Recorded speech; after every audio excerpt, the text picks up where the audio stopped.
Hey everyone, welcome back to Corporate Decoder, the place where we unwrap the mysteries of business reports and find out if companies are actually playing by the rules or just playing us. Today we're diving into Hasbro's latest report, and let's just say it's not all about playtime and smiles this time around. Hasbro, the company behind all those iconic toys and games you probably grew up with, has just released its quarterly update. This report, filed with the Securities and Exchange Commission, tells us what's been happening behind the scenes with their money and operations.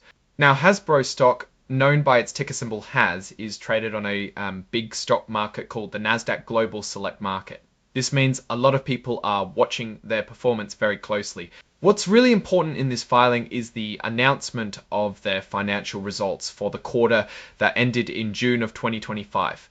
Think of this as their mid-year report card.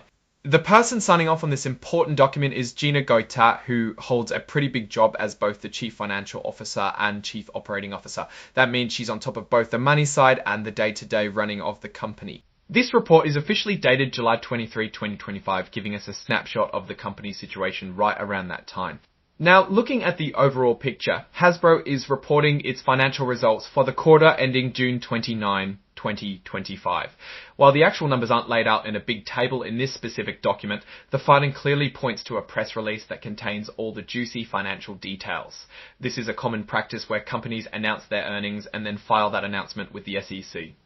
Think of it this way, the company is essentially saying, here's what we told the whole world about our money and we're officially logging it with the government. Normally in these types of reports, we get to dig into revenue numbers, profits, how much they owe, and how much cash they have. We'd look for things like sales of their Transformers or Monopoly lines and see if those iconic brands are still bringing in the big bucks. We'd also want to know if their expenses are under control.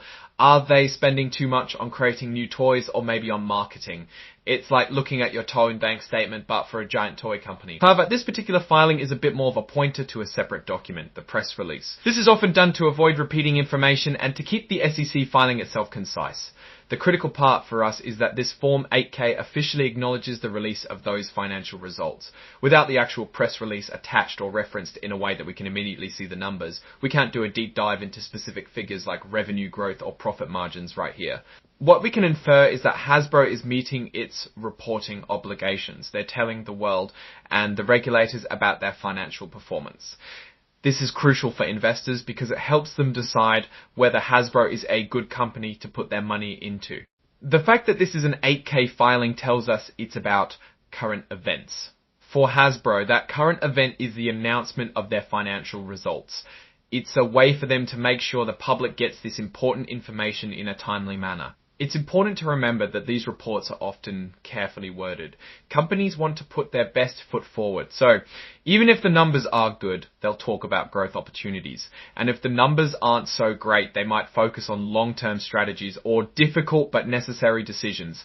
As viewers of Corporate Decoder, our job is to read between the lines, look at the raw facts when we can get them, and understand what they really mean for the company's health. In my opinion, Hasbro, like many companies rooted in physical products, faces the constant challenge of adapting to changing consumer tastes and the digital world. While their brands are legendary, the market for toys and entertainment is always evolving. The real test is whether they can innovate and connect with new generations of kids while also keeping their existing fan base happy. Without seeing the core financial figures directly in this filing, it's hard to give a definitive take on their current trajectory.